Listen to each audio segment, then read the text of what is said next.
My guest today is Peter Mills. I met Peter 30 years ago in my role at Microsoft while I was leading our internet server platform group. At that time, I purchased a company which was controlled by At Ventures. That's the venture firm that Peter was one of the managing partners at. He and I have been friends ever since. I knew Peter would be a great guest for Zero to Prove because of who he is as a person, the unique journey he's taken with his life, his humility, and the learnings he has to share. Peter has been in the room for foundational moments across a number of really critical technology waves: mini computers at Digital Equipment, semiconductors at Semitech, the rise of the internet at CMGI and at Ventures, and then at Venture Capital over a number of years. During that period of time, he has worked directly with some of the most important operators and founders of their time, all people that I think we can learn from. In this conversation, we talk about what you learn from being around great builders, how to think about risk, why creating value matters more than creating status, and what separates people who scale from people who don't. We also get into the long transition out of a high intensity career, what it looks like to step off the path, why that process is slower often than people expect, and how Peter found his way back into a focus on mentoring, advising, and then giving back. This is a conversation about perspective, pattern recognition, and what matters when you've already seen and done a lot. The life of Peter. A giant left turn for me early on in my career was to decide to go get an MBA. Coming out of undergraduate, I had no idea, tooling around for a couple of years, doing things that would have been tremendously unsatisfying. I thought, geez, I got to fast track this somehow. So ended up amazingly getting into Columbia Business School. And that just kind of changed everything. Sent me to Ford Motor Company in manufacturing, sent me to Digital Equipment in manufacturing. And I knew when I went into business school and when I was looking for a job out of business school that I would start big company and migrate to small company eventually. I wasn't necessarily thinking of being an entrepreneur, but it seemed like an easier graduation to go learn things in big institutions and apply that to smaller institutions than vice versa. And that was probably the most important decision of my life, maybe. Since then, I've I've been falling upstairs. Every step of the way, where I made decisions were almost whimsical toss of a coin. Going to Ford Manufacturing was a toss up between that and going to IBM sales, and what a different life that would have been. But, I got to learn just a heck of a lot from a tried and true system that had a system in place for decades, and it worked. And then went from there to DEC, where everything was growing. Top and bottom lines were growing at 33 to 35% per year for 10 consecutive years. And so that was a totally, there was no system. And so it was kind of neat. So you were able to be there at a relatively early. So did you have much interaction with Ken Olsen? Yeah, I'm not sure he liked me much. Sort of the big word at phrase at DEC was, did you get buy-in? Did you talk to so and so, and did you get buy-in from everybody? And it was like, I'm in manufacturing. I don't have time for that. No, I just go do it. And happily, I didn't screw up. It was an irritant for the really, really early people at DEC who, sort of thrived on culture. I didn't even know what culture was, corporate culture. At Ford, nobody talked about that. But DEC, it was really a mantra. It was a very good learning experience. And, what I thought, I guess also going to Ford, I realized I was not going to get locked in. I was going to try more than one company in my career, irrespective of whatever that initial choice would be. But, I applied a lot of discipline that I'd learned at Ford at DEC, but that wasn't terribly popular with my colleagues. And Ken, well, it's for people who are in tech today, don't know about Digital Equipment, but Digital Equipment, DEC would have been Ken Olsen would have been the Bill Gates of his era, tackling IBM, building a dominant tech company that grew crazy, had Boston on the map, then Data General, the mini computer companies were all there. And so, you worked for an iconic, or you worked around, an iconic founder. And then that company, to paraphrase Andy Grove, wasn't paranoid enough and didn't survive. Yeah. I'm absolutely right. Yeah, I mean, for a guy who had invented the mini computer and sort of revolutionized going from mainframes to minis, he could not get his head around going to the personal computer level until it was really too late. But it was a good ride. I've got some colorful stories from that time that we'll leave for another day. Well, I don't know. Depending, colorful stories are important. They depends on, without him. I could say without being rude or disrespectful. So much of these things when you're in those environments, Zuckerberg says, move fast and break things, and but there is some form of the only way you can succeed in the things you're talking about, is you have to take risks, you have to try stuff. Some things are going to work, some things aren't, and it's very different. So the Ford to Deck, the point you make there is also super important. Is the different cultures between at that point in time, 70-year-old, whatever, 8-year-old manufacturing company that this way, and then versus to an early tech company, very different. At Ford, they lit at that time. It's this timeline has since shrunk, but at that time, from the time of new automobile inception to first production vehicle offline was 5 years, and they would identify the date 5 years out, and so you're always thinking. It was easy to forget what year you were in because you're always thinking 5 years out, 3 years out. By hook or crook, they would hit that date that was identified 5 years earlier. And there were people that unfortunately literally died on the way to getting there. But then going to DEC, and they talk about a product introduction, and it was no big deal to miss a date, which was weird for me, having come from a very disciplined environment. So there was a lot I learned from both of those cultures that when I went off to do my own thing, I really made a very conscious and continuing conscious decision to make sure to take lessons learned from both of those, the best of both and the worst of both. And you kept accumulating cultures. Did you go from DEC to Sematech, or did you went somewhere else in between? I did a startup with Dave Weatherell called SoftTrend that was a really good experience. Budgets take on a whole new meaning when it's your own money. We're running and gunning, and we made a good team, and it was fun. I eventually landed at Sematech as the last person Bob Noyce ever hired. So pause for a moment. And so for people, because again, people won't necessarily know. So right now, one of the super important imperatives for the United States, government and private partnerships, is how do we restore semiconductor manufacturing to the United States? So 40 years ago, in the 87 or something, the U.S. government and a number of companies created this private-public partnership called Sematech, based in Austin, and the person they got to run it was Bob Noyce, who had been the founder, one of the co-founders of Intel, and one of the co-founders of Fairchild, I think. So like Yes. the father of semiconductors in the United States. And then you were in there, as a chief administrative officer, but from what I understand, kind of chief of staff, and just navigating, because then there's another culture, which is navigating the combination of that. So talk a little bit about Sematech, because it is one of these deja vu all over again. We were time driven, and it was a public-private partnership, as you point out. 14 U.S. semiconductor manufacturing companies. And so we had all the CEOs of those companies on our board. And so you're talking about a clash of cultures plus the U.S. government, which was complicating. It was really, in that time, a big, bold experiment.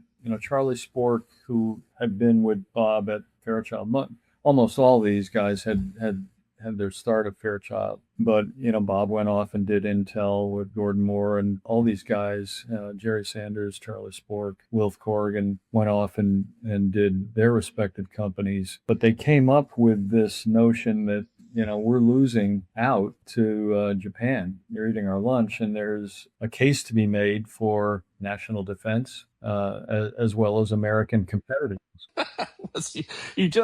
You could like pick the narrative up and plop it down 40 years later. Yeah.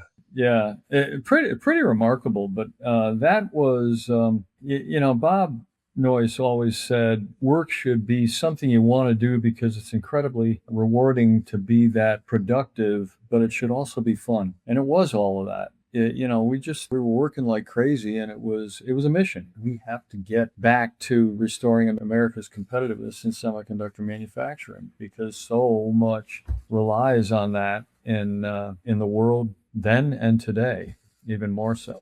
Did for a while. I mean, it was successful and effective. I mean, going into the 90s, America, yeah, won back, in particular with CPUs and processors, had won back and then let it go again and, missed the waves. But it was effective. I mean, that's the other thing is sometimes these kinds of things become a cluster. But for whatever reason, the combination that you guys, was pulled together at the time. And, as you said, you're part of something, you're part of a mission that matters, which is exciting. So you had two. You had the DEC one. You had Sematech. I will say that I do sort of feel like Forrest Gump. I was incredibly fortunate to be around great leaders. Lee Iacocca at Ford when I was there, and Ken Olson at Digital Equipment, and Bob Noyce, the father of the semiconductor industry and the electronics industry. Therefore, that's heady stuff. It was kind of interesting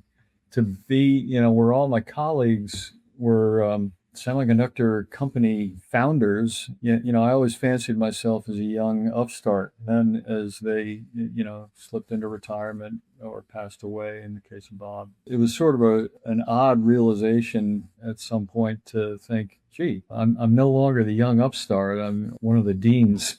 But you took your deanness, your personality into early internet. I mean, so then you moved from that to one of the very early people. I don't know if you were with Dave at the beginning of CMGI, but there's CMGI, and then that became, also spun off Adventures. So maybe talk about that transition because there's another wave. Yeah, we started Adventures together, and we were the first internet only venture capital firm. And, Dave had called me and he said, this is like 1993 or 94. He said, this is big. We need to talk about it. I've got a good idea and it's really big. I said, okay, tell me about it. And he said, well, first you take two dogs. And I said, I'm in. And we went from there. But we talked about the internet and what it was going to do, and so we got an early start. But I mean, just you sort of aw shucks that. But 93, he had created this company CMGI, which was a marketing company. Yeah, I believe the capital for Adventures came out of CMGI, so it was or your own, and it was a hybrid corporate venture fund. But you said, hey. Not just as this internet thing is going to be a big deal, but let's, as you said, the first internet only VC, which most people don't know that that Adventures. Most people don't know that about Adventures. And your first fund was not big. It was 20, 30 something. I don't know. It was. I think it was 34 million. Which I believe when I looked it up lately, I mentioned this to you.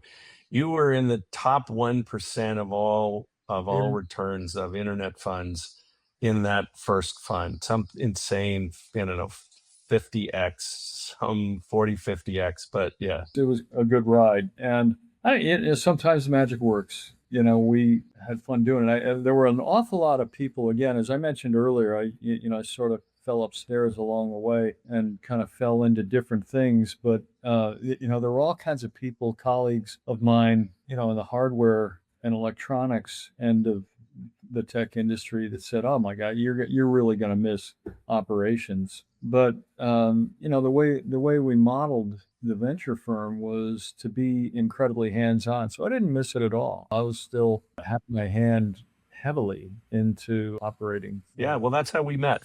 So you and I met 30 years ago when I was running a big chunk of internet platforms at Microsoft and Right. bought one of your companies. And then, that was, I think, Dave's strategic idea of getting a Microsoft partnership, which worked. And then, Yep. we Yeah. did some together, and then eventually I joined the board. You guys were very smart, very smart. And then again, one of those, it was a rocket ship. Then it ran out of fuel. CMGI Adventures, from a fun point of view, but CMGI was, I think, the biggest gainer in the 90s. I think was the CMGI. It was like literally almost 5,000% from Yeah. IPO Yeah. to, which just magical numbers. So you're riding a lot of interesting waves there. But talk a little bit about the people. So you had some of the ones you mentioned, and then Dave, who's, his own wild personality, but some of the people along the way that mattered in different roles as you kind of went through that journey. I think I've just been incredibly lucky to be around not only great people, but really smart people and, caring people that made a difference for me. And Bob Noyce would have to be at the top of that list. We shared a cubicle space for a couple of years, the last couple of years of his life. Wow. How fortunate was that to just, be next to greatness. And I just learned a heck of a lot from him. There also had to be something about you for a person of that caliber to want you there, because I think you're one of the more modest people I know. This is, you have to pull this stuff out of you. And you've done super interesting things no one would know, the untold book. But just to pause for a moment, is, the father of semiconductor manufacturing and to some degree, as you said, electronics in the United States. And you became, I don't know what the right term would be, his assistant, his partner, his something, more than his assistant. What do you think was, because a lot of times I've found people who are looking, as you said, being kicked, whatever your word of stumble upstairs is there's a reason that people in those positions will identify people and say, I'm going to invest in this person. I'm going to work with this person. And there's a reason that some people aren't that, and there's, so what do you think are the characteristics and qualities of you that made a guy like that say, yeah, I'm bringing Peter along here? It's funny, because when you first mentioned it, well, what is it about you? And I actually laughed because I've honestly never thought about it. But thinking about it while you were talking, I'm confident and I've got an open mind that gives me the ability, always had it, to see both sides of any argument. Some people might call me a pessimist. I like to think I'm a realist, and because I look at both sides of any topic or debate or whatever the issue might be. I don't, it's hard to know. I think I'm a personable guy. It's hard to know exactly what those people saw in me. Yeah, but if you think about it, it's to some degree, it feels like I put you on the spot there, but there is something, because the thing you want to be, if you're in the, if you're in the Peter at that moment in time, is what, if you want to be the person that has the opportunity and those opportunities are earned, there's serendipity, there's luck, there's a lot of things, but he could have said 2 days in, yeah, Peter, God bless you, but get out of here. Yeah. There's something there, and you don't want to overdwell on it. But I have found, the other thing about you, I mentioned, is you're humble. You're not transactional. Your point about, you not only see both sides, but you are an advocate for both sides, and that is not always, in my experience with people. I've never in my history with you wondered what Peter's agenda was. In the sense that there might be a hidden agenda. Whatever Peter's agenda is right there. And that's incredibly important. There's a trust that people can have in you. I think, when I said open-minded earlier, I have an ego like everybody else, but it's not invested in being a star. I'm a competitive guy, but, I think people were always very comfortable telling me I was wrong. And I don't take offense to that. I'm very, very, very thick-skinned. You have a house next to Larry Ellison. You'd have to have. Good, fair point. Yeah, you'd have to be up that curve. Yeah. But yeah, there have been people who called me egoless, but I've got an ego, but I think it's for my purposes invested in a proper way. So it wasn't like I need to be king of the castle. I never cared about what my title might be. You're not a zero sum. I didn't mean to cut you up. You're not a zero sum game person. The other thing I've found as you go through life is there's a number of people who are transactional, and when they look at something, somebody has to lose for them to win. And that certainly isn't me. Immediately just flashed on a few entrepreneurs I've known over the years who absolutely are wired that way. Because you've seen a lot. Jumping there for a moment, because that's another good thing. You moved in a position of being an investor and helping build and operate, but helping entrepreneurs, helping younger people, and did that for quite a while. And to some degree, you're doing that now. So what is it that you think you've learned that, along the way of, you kind of touched on it right there, the kinds that you want to work with and are successful and as humans, and you learned a lot about people because people are how you eventually succeed or don't as an investor.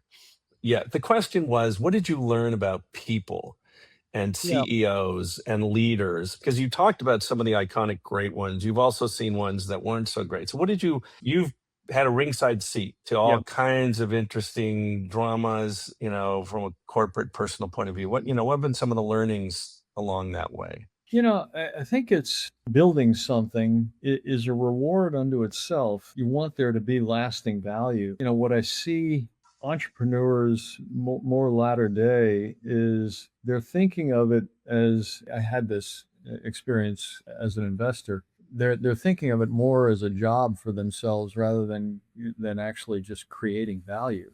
They have a good idea, but boy, it's got to revolve around them. And, I'd try and talk to them about, this isn't about you. You have a good idea, but you can't personalize it. No, well, gee, Bill Gates did this and Michael Dell did, and it's like, yeah, fine. One in several 100 million can do it. But, this is about creating value, building something that will be of lasting value. And, that means surrounding yourself with best of breed talent or replacing yourself with best of breed talent. It was a very hard thing for most entrepreneurs to understand that. They just, no, this is about me. That was never me. So it was hard for me to grok that people would be wired that way. And so there were conflicts along the way. But one of the things that seemed to be a truism is, boy, the likelihood of replacing a founder CEO is incredibly high. It's almost 100%. With the rare exceptions, a couple of whom I just mentioned, people don't necessarily scale, and they don't think about that in the early going. They're just kind of chasing greatness. And in that vein, there were some entrepreneurs were thinking exit, before they ever hit revenue. Boy, you talk about danger flags. We're in this for the long haul, guys. This isn't a quick flip. I'll sum it up by saying that everybody's different. I had a great model in Bob Moyes, who was quite egoless. I was sort of wired the same way, and maybe that's what he saw in me. What you've talked about some of the dysfunctions. I think you've probably also seen people, that you've stayed in touch with over the years, that you invested in, that you met, through companies that became friends. So interested a little bit in that. And then then the other kind of thread here is there was a moment when you shifted from some form of full-time role effectively to some interim whatever you want to call it, fractional. There was something you were starting to balance differently, if balance is the right word, or integrate differently. You remember some of the moments when some of those things came for you? Because you that's the life you have now and have for some number of years. It was never a moment in venture capital. It's a long off ramp. What happens in that off ramp is this is somewhat reflective also of the time, how you allocate your time in the good times and in the peak of a profession. you tend to spend more time on marginal companies to the dog end of the spectrum as opposed to the real hits. Logically and intuitively, it should be the reverse of that. The ones that go wild, you can just say, have at it. And you struggle like crazy with, companies that there's a term called walking dead. They're just sort of walking along and they're never going to go anywhere. And it's hard, probably the hardest thing in venture capital is deciding when not to fund in a continuing way a company that you bet on already. Where do you draw the line? And so the off ramp is a long off ramp, and you're spending a lot of time on stuff that you'd rather not be spending time with. So I had a long time to ponder, all right, what's next? And, when it got down to, really winding everything down, I had the opportunity to launch another fund and chose not to do that, because anytime you do that, you're probably talking 10 years that you're going to be locked in. And so at that point, had decided, I'm not sure that's right for me now. And it also happened to be coincident on a personal level that I met a woman, Leslie, who thought, gee, this is kind of nice balance. And so, I started thinking more about balance. In a way, it was serendipitous. Those two things sort of coincided that, I found somebody who really looked like would be a great mate and has been a great mate, and also a professional in her own right, been working like crazy for decades. And I don't know that it was a revelation, but the fact that I had been in glide path, winding down ventures, it created a moment in time where I could think, all right, I can pick and choose what I do now. And there's a phrase that you have coined, zero to prove. I sort of felt that way. I'm good. I'm very satisfied with where I've been and what I've done. And, that's when I thought more about, just helping people with business plans and decks and, coaching and mentoring entrepreneurs. That's been enough to keep me stimulated and rewarded while, being able to enjoy some of the fruits of my labors. On that point, I think, when you talked to me about it, whatever, a month or so ago, we had coffee, and it was, you sort of had been doing it and hadn't even really kind of went, oh yeah, I'm actually mentoring, coaching, advising, and that does keep me engaged. It keeps me feeling like I'm making a difference. I mean, you have a contribute. And I think one of the things for me, there's a theme that I found is you get to a place in life, if you've had some success and you're not done. Part of continuing to feel like you're mattering is giving back, in a way. You're not mentoring. There's all sorts of data that, when you stop engaging, the outcomes aren't great. And so you found one that, again, feels like you kind of evolved into, but it's kind of what you're doing today. You make a good point. I didn't really realize that that's what I was doing until all of a sudden it dawned on me one day. Oh yeah, this is good. And anybody who asks, I'm happy to help. If they're going to make the effort to to seek whatever counsel I can provide, I'm only too happy to give their business plan a look and say, no, reshape it this way, and then just be a sounding board for guys that, and it's not always young guys, it's guys in their 40s. All of a sudden, these guys are good guys, and I like the way they think, and they're too eager to seek counsel and to take advantage of my time. I'm happy to do that. It's enough. But it kind of comes back to who you are. The fact that you're there to do that and it is one of the things that I think is really important for us as human beings. There used to be, the culture where, people who were, older and had a lot of experiences were there to help coach and mentor. And what we've inverted a lot is where all the smart people must be young, in particular in the tech industry, but there's a lot of really important lessons that are timeless, about how to think and how to be. And, the fact that you're, make yourself available for those things. like you said, you don't need anything to prove. You're not looking for something from these people, but it's a way to stay engaged and feel like you're giving back, because as you said, you've been blessed in a lot of Yeah. ways. One other thing I would say is, just back to the 40 looks young, is you are, I think, the only person that I currently know that was at Woodstock. So it was like, tell us how you ended up at Woodstock. Yeah.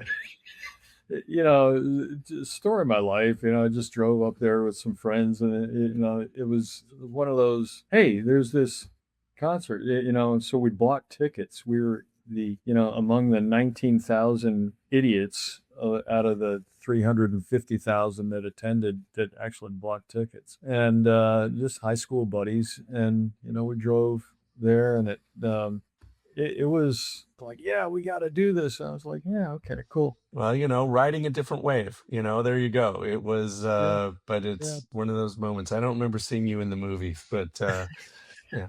I did my best. I like a low profile, as you know. Yeah. Yes, that's absolutely true.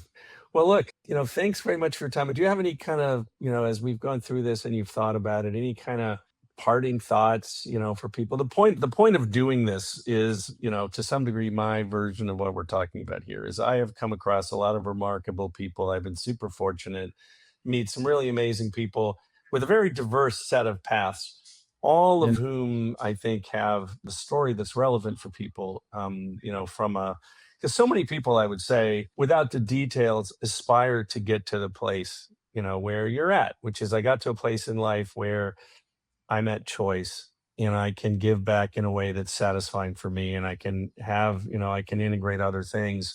And the paths aren't the same, but working backwards, you didn't get there by screwing over other people. You said it in the entrepreneur thing, which was really important, is we're on a journey to create value for other people and benefit from just that. And that's, if I was gonna, that's the, Peter is on a journey to add value to other people.